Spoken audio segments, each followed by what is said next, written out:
పిఠాపురంలో సభ పెట్టారు సార్. ఆ సభలో జనసేన పార్టీ 11 ఏళ్లకి వైసీపీని 11 సీట్లకి పరిమితం చేసిందని పవన్ కళ్యాణ్ గారు అన్నారు. ఈ వ్యాఖ్యలు ఎలా చూడొచ్చు? 11 సీట్లు కాదు కదా, ఇంకా ఇచ్చిన వాగ్దానాలు నిలబెట్టుకుంటే అన్నీ జరిగినట్టే. ఇప్పుడు వరకు వచ్చి ఈ నెలలో ఏం చేశారో అది పబ్లిక్గా అందరికీ తెలుసు. ఇచ్చిన వాగ్దానాలు మొదలు పక్కన పెట్టేసి ఏదేదో నేను చేస్తాననే కదా ప్రజలు ఎక్కిచ్చారు ఆయన్ని. మరి ఇప్పటివరకు ఏం చేశాడు ఆయన? చేసిందంటే ఏమీ లేదు, చెప్పేది ఎక్కువను చేసేది తక్కువ. ఇలాగుంటే ప్రజలే గట్టిగా జవాబు చెప్తారు. మనం నిలబడ్డాము, పార్టీని నిలబెట్టాము, 4 దశాబ్దాలుగా టీడీపీని కూడా నిలబెట్టామంటూ కూడా పవన్ కళ్యాణ్ గారు అంటున్నారు. ఒకప్పుడు టీడీపీ అది ఎంత మంచిదో ఎంత చెడ్డదో ఆయనే చెప్పాడు, ఆయన నోటితోనే. మరి ఆయన కలిశాడు. ఇంక మనం దాని గురించి మనం ఏం మాట్లాడడానికి కూడా అవకాశం ఏం కనబడట్లా. ఆయన మాట్లాడడానికి ఎంత స్టెబిలిటీ ఉందో మనకు అర్థమైపోతూ ఉంది. అది చెడ్డది, దాన్ని మట్టి కనిపిస్తానన్నాడు, ఆయనతో కలిసిపోయాడు. మరి ఆయన వాగ్దానాలు చెప్పేది ఒకలాగా ఉంటుంది, చేసేది ఒకలాగా ఉంటుంది. అది మనం ఆయన మీద అభిమానం కొద్ది ఆయనకు ఓటు వేయడం తప్ప ఆయన ఎంతవరకు చేస్తాడనేది చేసి చూపించాడు ఇప్పటికే. ఇంక మనం ఏం చెప్పక్కర్లేదు కూడా. అసెంబ్లీ గేట్ కూడా తాగలేవని ఛాలెంజ్ చేశారు. ఛాలెంజ్ చేసిన పనులను బద్దలు కొట్టుకొని అసెంబ్లీలోకి అడుగుపెట్టామంటారు పవన్ కళ్యాణ్. అడుగుపెట్టి ఏం చేస్తున్నాడు? అడుగుపెట్టింది బాగానే ఉంది. అడుగుపెట్టి ప్రజలకు ఏం చేస్తున్నాడు? ఎవరు కూడా ఏ మేలు చేయట్లేదు కదా. వచ్చి ఇచ్చిన ఇప్పటి వరకు హామీలు ఏం చేశాడు? ఏదైతే హామీలు ఇచ్చి ప్రజల్లోకి వచ్చాడో మరి దాన్ని ఏం చేశాడు? అది ఆయనకి తెలుసు, ప్రజలకు తెలుసు. ఎంతవరకు చేస్తున్నారు? ఈరోజు గవర్నమెంట్ హాస్పిటల్ చూస్తే మరీ అంత దుస్థితికి ఉందంటే అలా ఉంది. ఒకప్పుడు ఉన్న ట్రీట్మెంట్ ఇప్పుడు ఏం లేదు. ఎందుకంటే ఎంప్లాయ్మెంట్ లేదు, లేకపోతే ఇంకా అక్కడ ఇవ్వాల్సిన మందులు కూడా ఏమీ ఇవ్వట్లేదు, బయట కొనుక్కోమంటున్నారు. ఏం చేసినా కానీ అలా ఉంటుంది. ఎక్కడ చూసినా అలాగే ఉంటుంది. రేట్లు చూస్తే భయంకరమైన రేట్లు. ఎక్కడ చూసినా గవర్నమెంట్ వ్యవస్థలు కూడా లంచగొండితనం అయిపోయింది. ఏ పనులు చూసినా కానీ లంచగొండి లేకపోతే ఏం చేయట్లేదు. ఇలా ఉంటుంది పరిస్థితి. కొంతమంది పొగరో తలకెక్కేసి ప్రతిపక్షం హోదా కూడా రాలేదని చెప్పేసి నాగబాబు గారు అంటున్నారు. అయితే ఇప్పుడు హోదాలు ఉండి వీళ్ళు ఏం చేశారు? నేను అనేది అది. హోదా లేకుండా ఆయన ఏం చేయలేరు. నిజమే. ఒకవేళ హోదా విషయం పక్కన పడిసేయండి. ఈయన అన్నాడుగా ఒకప్పుడు మనకి మన బీజేపీ మన ప్రభుత్వం వస్తే ప్రత్యేక హోదా కూడా మనం కల్పిస్తామని చెప్పలేక బయటకు వచ్చారు. మరి వీళ్ళు ఆ విషయం నోరెత్తట్లేదు. మరి ఎందుకని? మరి ఆ విషయం కూడా నోరెత్తాలి కదా. ఏదో ఈసారి గెలుస్తా అంటున్నాడు, అది ఆశాహమైన పదం అంటూ కూడా నాగబాబు గారు అంటున్నారు. సరే, ఇప్పుడు వీళ్ళు ఎంతవరకు నవ్విస్తున్నారో ఆయన కూడా నవ్విస్తాడేమో చూద్దాం. తప్పేముంది? ఇప్పుడు ఏదైతే మాటలు చెప్పి ప్రభుత్వం పరిపాలనలోకి వచ్చారో ఆయన నిలబెట్టుకుంటే ఓకే. ఇప్పటి వరకు ఏమీ లేదు. ప్రజలే గట్టిగా బుద్ధి చెప్తారు. అంతకంటే మనం చెప్పేది ఏం లేదు. 20 ఏళ్ళ పాటు కలలు కనుక్కుంటూ ఉండండి అని చెప్పేసి నాగబాబు గారు అంటున్నారు. 80 ఏళ్ల పాటు 20 ఏళ్ళ పాటు కలలు కనుక్కుంటా ఉండండి, మళ్ళీ గెలుస్తా అంటున్నాడు కదా. అవును. 20 ఏళ్ళ పాటు ఇప్పుడు ఆయన ఏం చెప్పాడో 98% కాదు కదా, 100 అబోవ్ ఆయన నిలబెట్టాడు అని మేము నమ్ముతున్నాం ప్రజలుగా. ఆయన ఏదైతే నిలబెట్టాడో చేసింది నిలబెట్టాడు. మరి వీళ్ళు చెప్పింది ఏది నిలబెడతారో ఈయన కూడా అలాగే వస్తారు. ఇప్పుడు ఈసారి జగన్ గారు వస్తారా రారనే విషయం అవతల పెడితే వీళ్ళు చెప్పింది ఏదైతే చెప్పి ప్రజలు చెప్పి వచ్చారో, నీకు 1500, నీకు 15,000, నీకు 18,000 ఏది చెప్పారో, 50 సంవత్సరాలు దాటితే పెన్షన్ ఇచ్చేస్తానని చెప్పారు. అది ఎంతవరకు నిజమో వీళ్ళు వచ్చేది కూడా నెక్స్ట్ అంతే నిజం. కందుల దుర్గేష్ గారు, జగన్ మీ తండ్రి కనుక వైఎస్ఆర్ లేకపోతే నువ్వు కౌన్సిలర్ కూడా అయ్యేవాడు కాదని చెప్పి కందుల దుర్గేష్ గారు వ్యాఖ్యలు చేస్తారు. నిజమే. తండ్రి బాటలో బిడ్డలు నడుస్తారు. తండ్రి కంటే ఎక్కువగానే ఒక అడుగు ముందడు నడిచినట్టుగా ప్రజలందరూ అనుకుంటున్నారు. అది మా అభిప్రాయం కూడా. ప్రజలకు మంచిగా చేశాడు, తండ్రి కంటే ఎక్కువ చేశాడు చెప్పాలంటే. ఆయన కొద్దిగా చేసి వెళ్ళిపోయాడు తప్ప ఈయన చెప్పింది చెప్పినట్టుగా దానికంటే చెప్పింది కంటే చేసింది ఎక్కువ జగన్ గారు. ఆ విషయంలో మరి ప్రజలు గెలిపిస్తారా అనేది ఫలితాలు చూస్తాం మనం త్వరలోనే. బాలినేని శ్రీనివాసరెడ్డి గారు వైఎస్ఆర్ని అడ్డుపెట్టుకునే జగన్మోహన్ రెడ్డి సీఎం అయ్యాడని చెప్పేసి కూడా వ్యాఖ్యలు చేశారు. మనం వాళ్ళ బలహీనత మనం ఏం చెప్పలేము. నిన్న పిఠాపురంలో సభ జరిగింది. పవన్ కళ్యాణ్ గారు మాట్లాడుతూ జనసేన పార్టీ 11 ఏళ్ళకి వైసీపీని 11 సీట్లకే పడేసినట్టు కూడా పవన్ కళ్యాణ్ చేసిన వ్యాఖ్యలు ఎలా చూస్తున్నారు?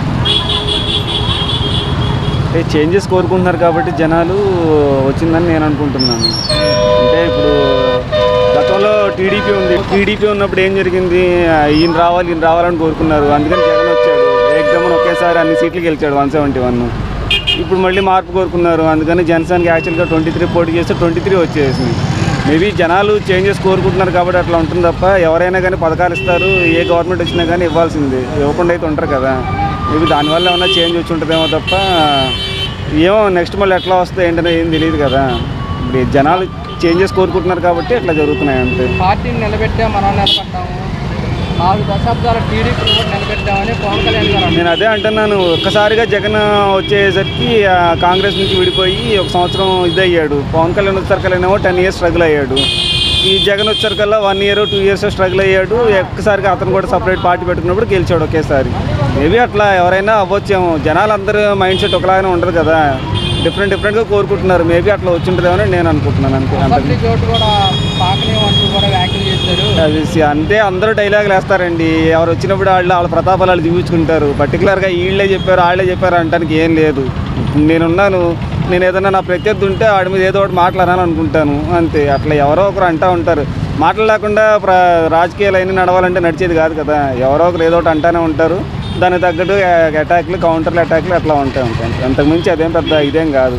కొంతమంది పొగరు తలకెక్కడం వల్లే ప్రతిపక్ష హోదా కూడా రాలేదంటూ నాగబాబు గారు. నేను అదే అంటున్నాను కదండి. అంతకుముందు 171 సీట్లు వచ్చినాయి. టీడీపీ ఎప్పటి నుంచి ఉన్న పార్టీ, ఎన్టీ రామారావు గారు స్థాపించిన పార్టీ అది. అప్పటి నుంచి ఉన్న పార్టీ అంత జాతీయ పార్టీనే 171 సీట్లు వచ్చేసినప్పుడు వాళ్ళు 23 సీట్లు పరిమితం అయ్యారు. అవునా కాదా?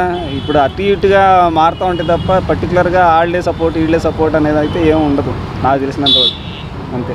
జగన్మోహన్ రెడ్డి ఈసారి మేమే గెలుస్తామంటున్నాడు. ఎవరైనా అదే అంటారండి. నేను అదే అంటున్నాను కదా. ఇప్పుడు వీళ్ళు గెలిచారు కాబట్టి వాళ్ళు అది అంటారు, వాళ్ళు గెలిచారు కాబట్టి వీళ్ళు ఇది అంటారు అంతే. ఇప్పుడు ఆయన ఏమన్నాడు, పాతాళలోకానికి అధపాతాళాలు తొక్కేస్తా అన్నాడు. ఇప్పుడు యాక్చువల్గా అయ్యింది అది. యాదృచ్ఛికమో లేదంటే వాంటెడ్గా అన్నారో తెలియదు. అది నిజంగా నేను 11 సీట్లు పరిమితం అయ్యారు. మేబీ అట్లా మాటలు అన్నీ వస్తూ ఉంటాయి. ఇక టైం నిర్ణయిస్తుంది తప్ప పర్టికులర్గా ఇదే జరిగిద్ది అదే జరిగిద్ది అని చెప్పలేం కదా అంతే. అంతకుమించి అయితే ఏం లేదు. మరో 20 ఏళ్ళు కలలు కనుకుంటూ పడుకోండి జగన్మోహన్ రెడ్డి అని అదే అంటున్నాను కదండి. ఎవరి కాళ్ళు ఏదో ఒక మాటలు అంటూనే ఉంటారు. అది పర్టికులర్గా పరిమితం అని ఉంటే ఏం లేదు అంతే.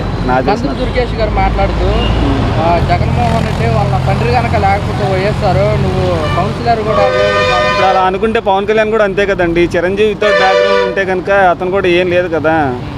ఎవరైనా అంతేనండి. ఏదో పొలిటికల్ బ్యాక్గ్రౌండ్ ఉండి ఏదో ఒకటి ఇదయ్యారో తప్ప ఎవరికి ఏ సపోర్ట్ లేకుండా పార్టీలు పెట్టేసి ఇదైంది అయితే ఎవరు లేరు. అట్లా అనుకుంటే ఇప్పుడు జయప్రకాష్ నారాయణ ఉన్నాడు IAS, ఆ తర్వాత ప్రవీణ్ ఉన్నాడు అక్కడ తెలంగాణలో. వాళ్ళు కూడా సపరేట్గా వచ్చి పార్టీలు పెట్టారు. వాళ్ళేం నిలబడలేదే మరి, వాళ్ళు ఒంటరిగానే వచ్చారుగా. వెనకాల రాజకీయం అంటే నాకు తెలిసినంతోటికి వెనకాల ఏదో ఒక బ్యాక్గ్రౌండ్ ఏదో ఒక సపోర్ట్ ఉండాలి. వితౌట్ సపోర్టు ఎవరు ఏం చేయడానికి లేదు. అఖిలేష్ యాదవ్ ఉన్నాడు, వాళ్ళ నాన్న లాలూ ప్రసాద్ యాదవ్ ఉన్నాడు కాబట్టి గెలిచాడు ఉత్తరప్రదేశ్లో. ఏదో ఒక సపోర్ట్ ఉంటుందండి. వితౌట్ సపోర్ట్ రాజకీయాల్లో నెగ్గటం అని అంటే నాకు తెలిసినంతోటి కళ అది. లీడర్ సినిమా చూశారు, లీడర్ సినిమా కూడా అంతే, ఏదైనా అంతే. బాలినేని శ్రీనివాస్ రెడ్డి గారు వైఎస్ఆర్ను అడ్డుపెట్టుకుని జగన్మోహన్ రెడ్డి సీఎం అయ్యాడని అంటారండి. బయటకు వచ్చిన తర్వాత 100 మంది అంటారండి, 100 అంటారు. దాని దేవుంది. ఎవరిని కించపరచడం, ఆయన వ్యక్తిగత మనోభావాలు ఏం తప్పుతున్నాయో మనకు తెలియదు. ఎవరి కాళ్ళకి ఇండివిజువల్గా ఉంటాయి కదా. ఎవరైనా డబ్బులు పెట్టుకునేవో లేదంటే పేరు కోసం ఏదో ఒకటి పనిచేస్తారు. ఎవరు అది ఇదని ఏం లేకుండా అయితే ఏం చేయరు కదా. ఏది ఆశించకుండా అయితే ఎవరు చేయరు. అలా చేస్తే పుచ్చలపల్లి సుందరయ్య కానీ ఇంక వేరే వాళ్ళు ఎవరన్నా రావాలి. అట్లాగా అట్లయితే ఎవరు రారు నాకు తెలిసి. ఇప్పుడున్న పరిస్థితుల్లో అయితే నో వన్ కెన్ కమ్. అట్లాగా ఏ ఇది లేకుండా ఏ సపోర్ట్ లేకుండా ఏం ఆశించకుండా రాజకీయాలు వేసేవాళ్ళు అయితే ఇక భూప్రపంచం అంతమైపోయినట్టే నాకు తెలిసినంత వరకు. నిన్న పిఠాపురంలో పవన్ కళ్యాణ్ గారు సభ పెట్టారు కదా. ఆ సభలో జనసేన పార్టీ 11 ఏళ్ళకి వైసీపీని 11 సీట్లకే పడిపోయిందంటూ కూడా పవన్ కళ్యాణ్ గారు చేసిన వ్యాఖ్యలు ఎలా చూస్తారు? అంతా గ్యాంబ్లింగ్ చెప్తాను. అంతా గ్యాంబ్లింగ్. మొన్న వచ్చిందే గ్యాంబ్లింగ్. మళ్ళీ ఇప్పుడు దీనికి ఎందుకు అంతగా? అంటే మనం గెలిచాము, పార్టీని నిలబెట్టాము, 4 దశాబ్దాలుగా టీడీపీని కూడా నిలబెట్టామని చెప్పేసి కూడా పవన్ కళ్యాణ్ గారు అన్నారండి. ఇప్పుడు మనం గెలవాలంటే సింగిల్గా రావాలా, గెలవాలా, అది ఊళ్ళో అందరిని కలుపుకొని వస్తే అది రావడమే ఇంటి లెక్క. అది కాదు సింగిల్గా. ఎవరన్నా పోటీ చేయొచ్చు, తప్పులేదు. అది సింగిల్గా చేయాలి. సింగిల్గా చేసి వాళ్ళకన్నా ఎక్కువ కాకపోయినా సమానంగా ఒక సీటు వచ్చినా సరే గవర్నమెంట్ ఫామ్ చేసినా బాగుంటుంది. ఏదో ఒకరు అక్కడ బీజేపీని దీన్ని దాన్ని అన్న కలుపుకోనంటే అది పద్ధతి కాదు. మామూలుగా వస్తే ఓకే, తప్పులేదు. జనం చేశారు, వచ్చారు అనుకుంటాం. అసెంబ్లీ గేట్ కూడా తాకనేమని చెప్పేసి అన్నారు. వాళ్ళు అన్నారు, వీళ్ళు అన్నారు. జగన్ ఏం అనలేదని లేదు. ఆయన నోటు వచ్చినట్టు ఆయన అన్నాడు, వీళ్ళు అన్న తప్పులేదు. ప్రజాస్వామ్యంలో ఇప్పుడు నేను ఉంటాను, నాకు వచ్చినట్టు నేను మాట్లాడతాను, అదే ఓకే. అయితే ఏంటంటే గవర్నమెంట్లో ఉన్నవాళ్ళు మాత్రం ఆడ అన్నాడని వాళ్ళు అరెస్ట్ చేయడం, ఈ గవర్నమెంట్లో వచ్చినప్పుడు వాళ్ళు అరెస్ట్ చేయడం, ఇదే పని. కానీ మన మీద ఏమీ లేదు. వాళ్ళు తిట్టుకోవడం, వాళ్ళు కొట్టుకోవడం అంతే. మనం చేసేది ఏమీ లేదు. వాళ్ళు ఎంతసేపు మేము అన్నాం, మీరు అన్నారు, అంతవరకే. ఇంకేమో బాబు గారు కొంతమంది పొగరు తలకెక్కడం వల్లే వారికి ప్రతిపక్ష హోదా కూడా రాలేదని చెప్పేసి కూడా నాకు అదే చెప్తున్నా కదా, రాకపోయినప్పుడు ఏదైనా అంటాం. ఇప్పుడు అంతకుముందు గవర్నమెంట్ ఫామ్ చేసినప్పుడు వాళ్ళకి 23 ఎన్నో వచ్చినాయి కదా. అప్పుడు వచ్చినప్పుడు ఏమన్నారు, ఇంత సీనియారిటీ ఉందన్నారు. అలాగే సీనియరే, జూనియరే. వచ్చిన తర్వాత సింగల్ గెలిచాడని ఆయన అన్నారు. ఇప్పుడు గెలిచిపోయినప్పుడు ఈయన అంటారు. అది మామూలే. కళ్ళు మూసి తెరిచేలోపు 9 నెలలు గడిచిపోయాయి, మిగతా 4 ఏళ్ళు ఎంతసేపు గడిచిపోవటం అని కూడా నాకు అనుకుంటామండి. ఇప్పుడు మనం ట్రాఫిక్లో వెళ్తాం, ఒకటి కొద్దిగా వెనకపడతాం, కాసేపు ఒక సిగ్నల్ పడంగానే కలిసిపోతాం అనుకుంటాం. అక్కడికి వెళ్ళే సిగ్నల్ పడకపోతే ఈయన ముందే ఉంటాడు, ఈయన వెనకే ఉంటాడు. అంతే, అంతకన్నా ఏమీ లేదు. అంత సుడి అంత తప్ప ఏమి ఎవడు చేసి ఆడు చేయలేదు, ఈడు చేయలేదు. ఈ మధ్యలో మనం నలిగిపడడం తప్ప ఏమీ లేదు. జగన్మోహన్ రెడ్డి ఈసారి గెలుస్తా అంటున్నాడు, ఇది ఆశయపదం అని చెప్పేసి కూడా ఇప్పుడు ఆశించడంలో తప్పులేదు. ఎవరైనా ఆశిస్తారు. ఒకసారి ఓడిపోయామంటే మనకు కొద్దిగా ఎక్స్పీరియన్స్ వచ్చింది, ఈసారి గెలుస్తాం అనుకుంటారు. అంతే, ఇంకా అంతకన్నా ఏమి లేదు. ఆశిస్తారు అంతే, ఎవరి కాళ్ళు అదే. ఇప్పుడు మా అంతకుముందు వీళ్ళు ఓడిపోయినప్పుడు మేము గెలుస్తామంటే వీళ్ళు వచ్చారు. రేపొద్దున ఆడనుకుంటే ఆడు రావచ్చు, తప్పులేదు. అది ఆశించడంలో తప్పులేదు. మనిషికి ఆశే కదా చేయడం. అది జగన్మోహన్ రెడ్డి మరో 20 ఏళ్ళు కలలు కనుకుంటూ ఉండమని అని చెప్పేసి కూడా నాగబాబు గారు అంటున్నారు. ఏమండి, ఇప్పుడు ప్రస్తుతానికి ఇలా కేసులు ఇలా ఉన్నాయి. రేపొద్దున అది ఇది అని చెప్పేసి ఎలక్షన్ టైంకి ఎవరేం చేస్తారు ఎవరికి చెప్పలేం కదా. అప్పుడు ఏం చేస్తారు, మీరు అడిగి గెలవడం ఉండదు, ఏముండదు. ఇంకా అలా వస్తుందిలే. జగన్ మీ తండ్రి వైఎస్ఆర్ లేకపోతే నువ్వు కౌన్సిలర్ కూడా కాకపోయాడు అంటూ కూడా కందులు దుర్గేష్ గారు అంటున్నమాట. ఆ లెక్కేసుకుంటే సరిపోయిన తర్వాతే కదా సీఎం అయింది. ఉన్నప్పుడు కాదుగా, ఉన్నప్పుడు వస్తాయి ఎంపీఏ. అంతేనా? అది జగన్ ఏదైనా స్టారేనే, ఇంకేం లేదు. ఆడు ఎప్పుడు ఏమీ చేయడం స్టారే. ఇప్పుడు మోదీ ఉన్నాడు, గుజరాత్ సీఎంఏ కదా చేసింది, ఒకేసారి ప్రధానమంత్రి. అలాగే అయినోడు ఎవడన్నా ఉన్నాడు అసలు ఇండియా లెవెల్? ఎప్పుడూ లేడు. క్యాబినెట్ మంత్రులు అదో రాజ్యసభ అన్నీ చేసుకుంటే కానీ రాలేదు. సీఎం నుంచి ఒకేసారి పిఎం అయిపోయాడు. ఇప్పుడు ఇతర దేశాల్లో కూడా ఎంత ఏముంది మరి. అది స్టార్, అంతకన్నా ఏం లేదు. పిఠాపురం జనసేన సభలో పవన్ కళ్యాణ్ గారు మాట్లాడుతూ జనసేన పార్టీ 11 ఏళ్ళు వైసీపీని 11 సీట్లకే పరిమితం చేసిందని పవన్ కళ్యాణ్ గారు అంటారు. మీరేమంటారు? అది ఖచ్చితంగా ఒకళ్ళు చెప్పేది కాదు, ఆటోమేటిక్గా జరిగింది అట్లా. 11 రావాలని వీళ్ళు ప్రయత్నం చేసి చేయలేదు కదా. కనీసం ప్రతిపక్ష హోదా అన్న వచ్చినట్టు అసలు లేదు. ప్రతిపక్ష హోదా లేదు. లేకపోతే అసెంబ్లీకి వచ్చి మాట్లాడి ప్రజల సమస్యలు చెప్పేందుకు ఏమైంది? దాన్ని ఎమ్మెల్యేగా గెలిపించినందుకు తన నియోజకవర్గం ఏదైనా చూసుకోవాలి కదా. అందరూ అది కూడా చేయట్లేదు. చాలా తప్పు పని. అసెంబ్లీకి రాకపోయిన వాళ్ళందరినీ సస్పెండ్ చేసేసి ఎమ్మెల్యే పదవి ఊడగొట్టి మళ్ళీ ఎలక్షన్లో నిలబడే అర్హత లేకుండా చేస్తే మంచిది. అసెంబ్లీ గేట్ కూడా తాకనివ్వంటూ ఛాలెంజ్ చేసిన త్వరలను బద్దలు కొట్టుకుని అసెంబ్లీలో అడుగుపెట్టామని పవన్ కళ్యాణ్ గారు అంటున్నమాట. మీరేమంటారు? ఇప్పుడు అన్ని రోజులు ఒకే మోస్తరుగా ఉండవు. బళ్ళు ఓడలు అవుతాయి. మన ఇష్టం. అసెంబ్లీని తాకనివ్వడం అంటే 175 గెలుస్తానన్న మనిషి కాదు. కనీసం ప్రతిపక్ష హోదా కూడా సంపాదించుకోలేకపోయినాడు కదా. అవన్నీ ఉట్టి కోతలు తప్పితే ఇంకోటి కాదు. అది మనం నిలబడ్డాము, పార్టీని నిలబెట్టాము, 4 దశాబ్దాల టీడీపీని కూడా నిలబెట్టాము అంటున్నారు పవన్ కళ్యాణ్ గారు. అంతకుముందు మరి ఓడిపోయింది కదా. ఇందరిసారి 2019 ఎలక్షన్లో టీడీపీ ఓడిపోయింది కదా. 23 సీట్లకే పర్మిట్ అయింది కదా. మరి ఆయన కూడా నిలబెట్టినట్లే. కేంద్రం కూడా కలుపుకున్నాడు.